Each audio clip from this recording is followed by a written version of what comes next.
Innal hamdalillah nahmaduhu wa nasta'inuhu wa nastaghfiruh wa na'udzu billahi min syururi anfusina wa sayyiati a'malina may yahdihillahu fala mudhillalah wa man yudlil fala hadiyalah. Asyhadu an la ilaha illallah wahdahu la syarikalah wa asyhadu anna Muhammadan abduhu wa rasuluhu alladzi la nabiyya ba'dah. Ya ayyuhalladzina amanu ittaqullaha haqqa tuqatihi wa la tamutunna illa wa antum muslimun. Ya ayuhan nas ittaqu rabbakum alladzi khalaqakum min nafsin wahidah wa khalaqa minha zawjaha wa batha minhuma rijalan katsiran wa nisaa wattaqullaha innallaha kana 'alaikum raqiba.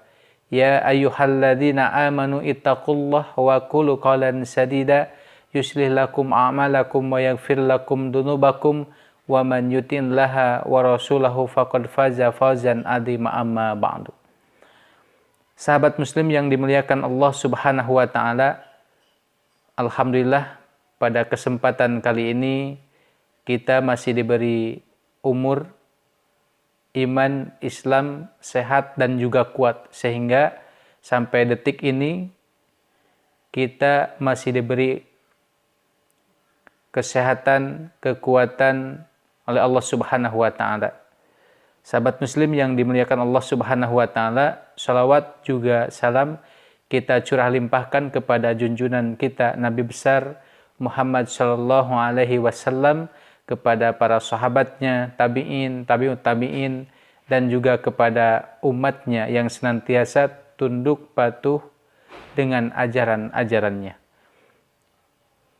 Insyaallah di video kali ini saya akan menjelaskan berkenaan dengan keutamaan di 10 awal bulan Dzulhijjah. Sebagaimana Rasulullah Shallallahu alaihi wasallam mengatakan bahwa di 10 awal bulan Dzulhijjah ini banyak sekali keutamaan-keutamaan ketika kita melakukan amalan ataupun perbuatan. Nah, sahabat muslim, insyaallah di video kali ini saya akan menjelaskan berkenaan dengan apa saja amalan-amalan yang biasa oleh Rasulullah Shallallahu alaihi wasallam dilaksanakan pada 10 awal bulan Dzulhijjah ini.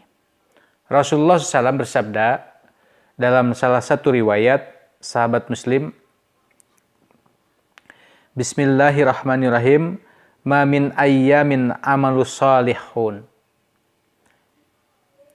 Tidak ada satu amal soleh yang lebih ahaba ilallah, yang lebih dicintai oleh Allah Subhanahu wa taala, min hadihil ayyam, kecuali hari ini, kecuali 10 awal bulan Dzulhijjah, kata Rasulullah SAW, yakni ayyamul asyura, yakni 10 bulan Dzulhijjah, dari mulai tanggal 1 sampai dengan tanggal 10-nya. Kemudian qalu ya Rasulullah, para sahabat bertanya, wahai Rasulullah, wala jihadun fi sabilillah, tidak pula dengan jihad fi sabilillah? Qala, maka Rasulullah SAW bersabda, wala jihadun fi sabilillah, dan juga tidak dengan jihad fi sabilillah. Artinya 10 keutamaan ini lebih baik daripada jihad fi sabilillah. Illa, kata Rasulullah, kecuali rajulun kharaja bi nafsihi wa malihi, kecuali seseorang keluar dari rumahnya dengan membawa harta dan dirinya. Palam yajri min dzalika bisyai'in, kemudian hartanya dan juga jiwanya itu tidak kembali lagi, artinya meninggal. Jadi dia berjihad di jalan Allah Subhanahu wa taala dengan dirinya, kemudian dengan hartanya. Nah, ini gambaran lebih utama lagi 10 bulan Dzulhijjah. Artinya 1 sampai 10 hari bulan Dzulhijjah. Kemudian hadis ini pun diperjelas lagi. Ya, di dalam ayat Al-Qur'an Allah Subhanahu wa taala berfirman di dalam Quran surat Al-Fajr ayat kedua. Kata Allah Subhanahu wa taala walayalin asn. Ya, dan hari yang 10. Nah, para ahli tafsir menyebutkan 10 hari di sini ya, mengatakan yang pertama adalah 10 hari Dzulhijjah awal dari 1 sampai tanggal 10 di bulan Dzulhijjah.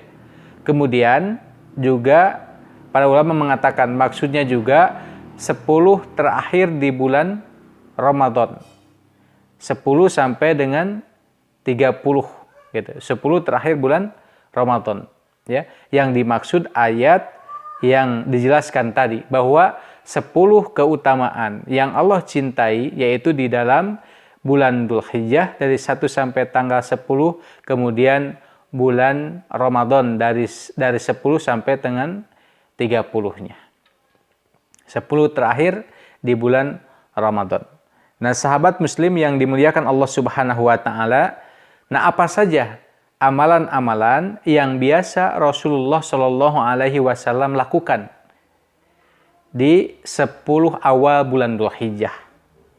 Di dalam beberapa hadis Rasulullah SAW mengatakan ataupun istri Nabi kemudian para sahabat menjelaskan ya. Yang pertama yang biasa Rasulullah SAW lakukan ketika di bulan Dzulhijjah itu adalah berpuasa.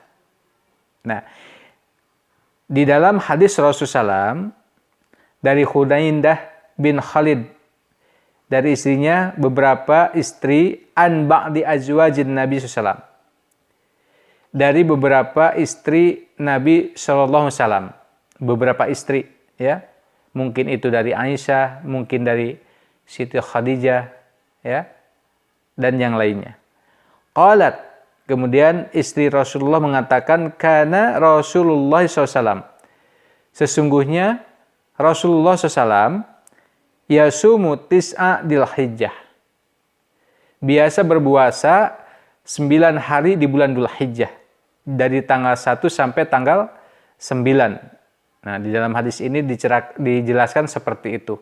Bahwa istri Nabi mengatakan bahwa Rasulullah biasa berpuasa 9 hari. Dari 1 sampai tanggal 9 Dzulhijjah. Kemudian wa yauma Asyura. Kemudian saum Asyura 9 Dzulhijjah. Ataupun bisa disebut juga saum Arafah. Ya. Kemudian wa salasata ayyamin min kulli syahrin. Kemudian Rasul juga terbiasa saum 3 hari dari setiap bulannya. Kemudian awala isnin min syahril wal khamis. Kemudian saum Senin dan Kamis. Nah, itulah saum-saum yang biasa Rasulullah SAW lakukan di bulan Dzulhijjah ya. Nah, kemudian ikhwati iman rahimakumullah, tadi disebutkan bahwa di dalam bulan Dzulhijjah itu ada saum yang afdol. Artinya ketika kita melakukan saum tersebut, kita akan mendapatkan fadilah yang sangat banyak. Keutamaan yang sangat besar. Pahala yang sangat besar. Ya, saum 9 Dzulhijjah ataupun saum Arafah. Bahkan Rasulullah mengatakan Allah akan mengampuni dosanya selama 2 tahun. Subhanallah. Nah, ini berdasarkan hadis Rasulullah SAW dari Abu Qatadah. An Abi Qatadah radhiyallahu anhu. Dari Abu Qatadah, dari Abu Qatadah, mudah-mudahan Allah Subhanahu wa taala meridhoinya. Qala Rasulullah SAW. Kemudian bersabda Rasulullah sallallahu alaihi wasallam, siyamu yaumi Arafah. Saum di hari Arafah itu ahtasibu 'ala Allah adalah amalan yang dicintai Allah Subhanahu wa taala. An yukaffiras sanata allati qablahu. Saum Arafah itu pahalanya akan menghapuskan dosa selama setahun yang sudah ia lakukan, setahun ke belakang. Kemudian wasannatu allati ba'dahu, dan saum dan 1 tahun sebelumnya, ya. Nah, ini keutamaan dari puasa Arafah. Pahalanya kita akan mendapatkan, kita akan diampuni oleh Allah Subhanahu wa taala 2 tahun berturut-turut. Maksudnya 2 tahun di sini, sahabat muslim yang dimuliakan Allah Subhanahu wa taala, ketika kita melakukan saum Arafah, maka yang pertama Allah akan menghapus dosanya yang telah lalu. Dosa-dosa kita yang telah kita lakukan, ya, sebelumnya akan dihapus oleh Allah Subhanahu wa taala. Dosa yang mana? Tentu di sini maksudnya dosa yang kecil.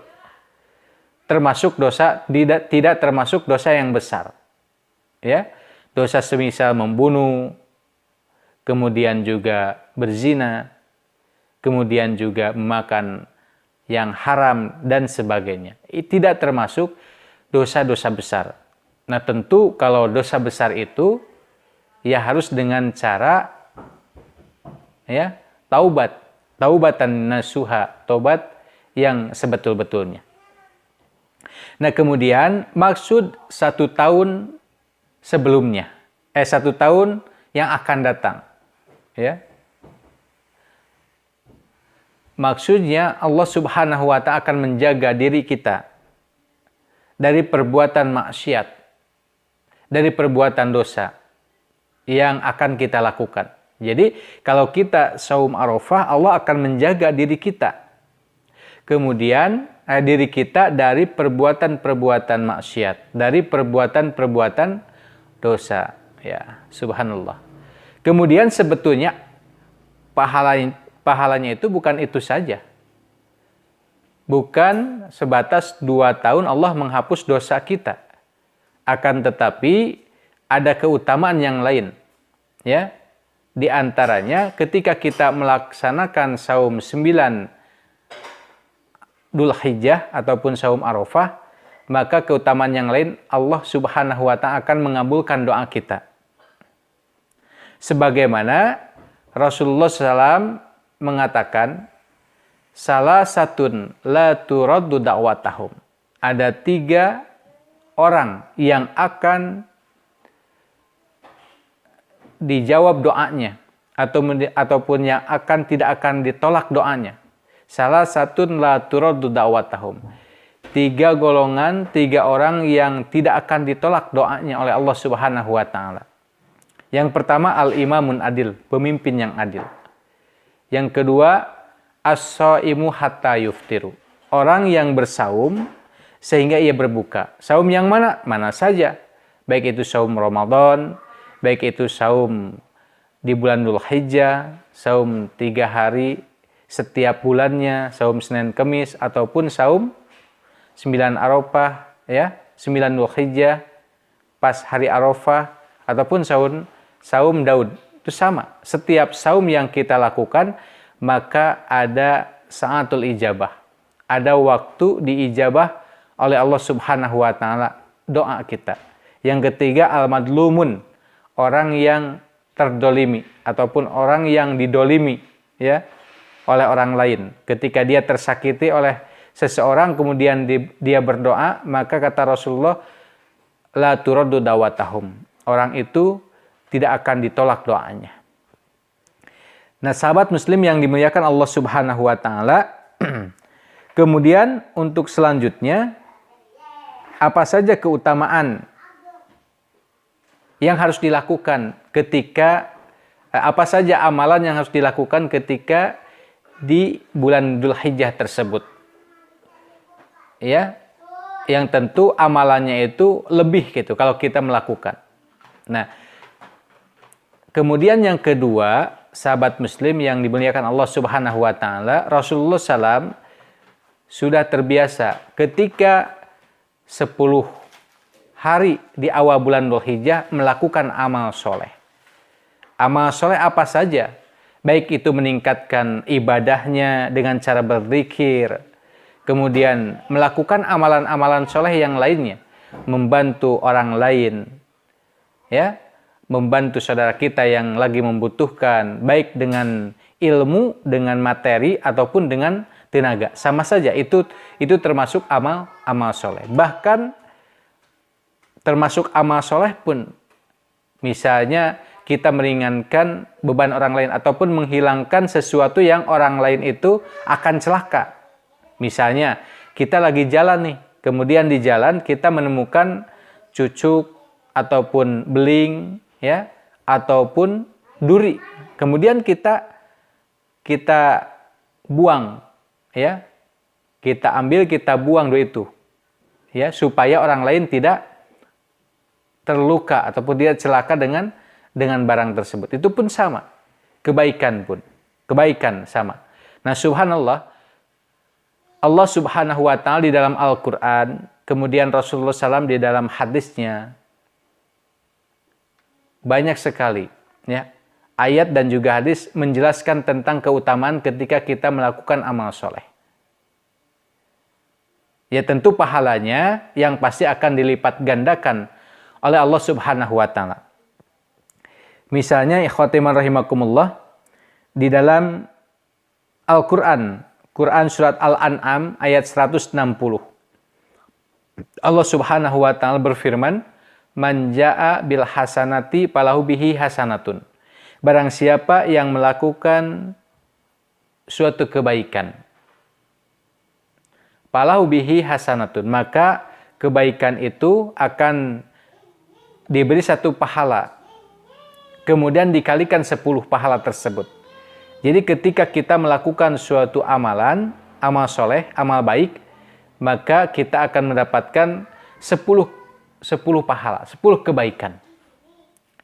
Bahkan di dalam hadis yang lain akan lebih lagi gitu. Akan lebih lagi, ya. Di dalam hadis yang lain, pisabti mi'ati difin, sampai 700 kali lipat ganjaran. Subhanallah. Kalau misalnya kita di bulan Dzulhijjah itu, ya, membaca Al-Quran ataupun kebaikan-kebaikan yang lain, ya, misalnya membantu orang lain, ya, dengan harta kita. Ini ada anak nih, anak tetangga pengen jajan, ibunya nggak punya ataupun nggak ada ibunya, kita memberi misalnya 1.000, 2.000 atau sampai 5.000. Subhanallah, lebih banyak tentu lebih baik. Gambarannya ketika kita memberikan sedekah ataupun infak, ya, kepada anak tersebut, tentu Allah akan menilai kebaikan bagi kita. Minimal 10 kebaikan, dan tentu bisa mencapai 700 kali lipat ganjaran. Tinggal kalau kita memberi 1.000, berarti dikalikan 700.000, ya, yang akan diberikan Allah kepada kita semua, ya, ketika kita melakukan amal kebaikan. Nah, kemudian Allah subhanahu wa ta'ala di dalam ayat yang lain menggambarkan kebaikan yang kita lakukan itu bahwa Allah akan melipat gandakannya. Di dalam Quran surat Al-Baqarah ayat ke-261, masalul ladina yunfikuna amwalahum fi sabilillah, perumpamaan orang yang menginfakkan hartanya di jalan Allah. Gambaran orang yang menginfakkan harta di jalan Allah dengan tulus ikhlas, ya, tidak ada niat yang lain. Ketika beramal itu, maka kamasali habbatin anbatat sab'a sanabila, seperti sebutir biji kemudian menumbuhkan 7 tangkai. Ketika kita menanam 1 biji padi, ya, kemudian biji itu akan tumbuh menjadi 7 tangkai. Nah, kemudian kata Rasulullah SAW,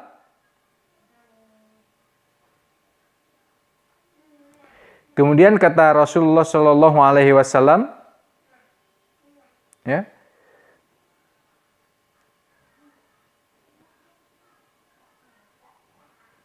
pikuli sumbulatin miatan habatin. Jadi setiap tangkainya itu ada 100 biji, subhanallah. Nah, ini gambaran yang dijelaskan oleh Rasulullah SAW tadi, bahwa ketika kita melakukan suatu kebaikan, Allah akan melipat gandakan pahalanya itu sampai 700 kali lipat ganjaran. Ya, gambaran yang dijelaskan Allah tadi di dalam Al-Quran, surat Al-Baqarah ayat 261 itu, ketika kita berbuat kebaikan, berbuat amal soleh, dari satu amal soleh itu Allah akan melahirkan 7 tangkai. Ya, dari setiap tangkainya itu 100 biji. Jadi akan mendapatkan 700 kebaikan ataupun 700 pahala dari Allah Subhanahu wa taala. Dan kebaikan-kebaikan yang lainnya Allah akan melipat gandakan semuanya. Ya. Misalnya ketika masuk bulan Dzulhijjah tanggal 1, kemudian sampai tanggal 9, 10 Dzulhijjah, kita misalnya membaca Al-Quran, subhanallah. Ya, bacaan Al-Quran ini tentu amalan yang sangat ringan, tapi Allah akan memberikan pahala yang sangat besar kepada kita semua. Ya, dengan hanya kita membaca ayat suci Al-Quran. Rasulullah SAW bersabda, man qara'a harfan min kitabillah. Barang siapa yang membaca satu huruf dari kitab Allah, falahu bihi hasanatun, maka dia akan mendapatkan satu kebaikan. Ya, dari satu huruf itu Allah akan memberikan pahala satu kebaikan. Bi asri amsaliha, kemudian dikalikan 10 oleh Allah Subhanahu wa taala. Kata Rasulullah, la aqulu alif lam mim harfun. Saya tidak mengatakan bahwa alif lam mim itu satu huruf, walakin alif harfun, lam harfun, mim harfun. Akan tetapi alif satu huruf, lam satu huruf, mim satu huruf. Ya. Jadi satu huruf akan mendapatkan satu kebaikan. Coba kita bayangkan kalau seandainya kita membaca alif lam mim saja, tentu kita akan mendapatkan 3 kebaikan. Karena alif lam mim itu mengandung 3 huruf, Allah akan memberikan 3 kebaikan dikalikan 10, berarti 30 kebaikan. Kemudian sahabat, ketika kita membaca Bismillahirrahmanirrahim, nah, berapa huruf tuh? Itu mengandung 30 huruf gitu. Kalau nggak salah sahabat 30 huruf. Coba diingat-ingat atau dihitung lagi. Ya, dikalikan 10 berarti akan mendapatkan 300 kebaikan. Subhanallah. Ketika kita membaca ayat suci Al-Quran. Apalagi kita membaca yang panjang lagi. Surat-surat yang pendek lah. Misalnya kulhu wallahu ahad, Allahus samad, lam yalid, walam yulad, walam yakullahu kufuwan ahad. Ya. Itu mengandung beberapa huruf, bahkan ratusan huruf. Apalagi ad-duha, wad-duha, kemudian surat Al-Baqarah, surat Yasin, dan surat-surat yang lainnya. Subhanallah. Jadi satu huruf akan mendapatkan satu kebaikan, kemudian dikalikan 10 Allah Subhanahu wa taala. Makanya kita harus meningkatkan lagi di bulan Dzulhijjah ini, karena Allah sangat mencintai amalan ketika kita amalan di bulan Dzulhijjah ini dari tanggal 1 sampai dengan tanggal 10-nya. Nah, sahabat muslim yang dimuliakan Allah Subhanahu wa taala, itu yang biasa Rasulullah lakukan ketika masuk bulan Dzulhijjah. Ya, yang kedua. Kemudian yang ketiga, sahabat muslim yang dimuliakan Allah Subhanahu wa taala, kemudian yang ketiga, nah, Rasulullah SAW senantiasa berzikir, kemudian bertakbir, ya, berzikir dan bertakbir. Berzikir itu adalah mengingat Allah. Misal dengan semacam tadi membaca Al-Quran itu sama dengan berzikir. Kemudian misalnya mengatakan kalimah-kalimah thayyibah juga. Kalimah-kalimah thayyibah ya. Seperti tahlil la ilaha illallah, tahmid alhamdulillah ya. Kemudian subhanallah, takbir Allahu akbar sama. Jadi ketika kita mengatakan kalimah-kalimah thayyibah sama dengan zikir, nah tentu ini akan dicintai oleh Allah Subhanahu wa taala. Nah, apalagi di dalam Dzulhijjah ini Rasulullah memerintahkan supaya kita bertakbir, memuji Allah, mengagungkan Allah, membesarkan asma Allah Subhanahu wa taala, ya. Apalagi ketika masuk tanggal 10-nya tuh. Bahkan tanggal 9-nya sore setelah kita setelah ba'da asar kita masih melaksanakan saum Arafah, nah di sana kita bertakbir. Terus bertakbir, ya. Kemudian sampai hari tasriknya 11, 12, 13. Bahkan dianjurkan oleh Rasulullah SAW minimal setiap kita beres sholat. Ya. Ataupun anjurannya ketika beres sholat. 5 waktu. Sholat duhur, takbir dulu beberapa menit, 5 menit, 10 menit. Kemudian asar, maghrib, isya, subuh. Ya. 3 hari berturut-turut. Itu yang disunahkan. Duhur, asar, maghrib, isya, subuh. Tanggal 11, 12, dan juga 13-nya. Itu yang ketiga. Jadi Rasulullah SAW senantiasa berzikir dan bertakbir ya ketika masuk bulan Dzulhijjah, terutama ketika menjelang Idul Adha dan juga hari tasyrik. Kemudian sahabat muslim yang dimuliakan Allah Subhanahu wa taala, ya. Apalagi yang Rasulullah SAW suka lakukan ketika di bulan Dzulhijjah tersebut.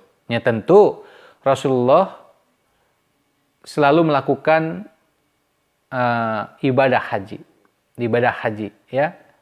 Nah, ibadah haji itu bagian daripada ibadah yang ada di dalam bulan Dzulhijjah. Subhanallah. Ibadah haji ini merupakan ibadah untuk penyempurna bagi kita sebagai seorang muslim. Keislaman seseorang akan sempurna ketika dia melaksanakan ibadah haji. Ya, subhanallah. Dan tentunya setiap orang yang beriman, setiap kaum muslimin ingin berangkat ibadah haji, ingin melaksanakan ibadah haji. Ya. Dan tentu bagi kita yang ada di Indonesia, tidak semua kalangan bisa melaksanakan ibadah haji. Ya. Tidak bisa melaksanakan ibadah haji. Karena apa? Karena ibadah haji ini tentu bukan semata-mata hanya mengandalkan fisik dan juga ilmu saja.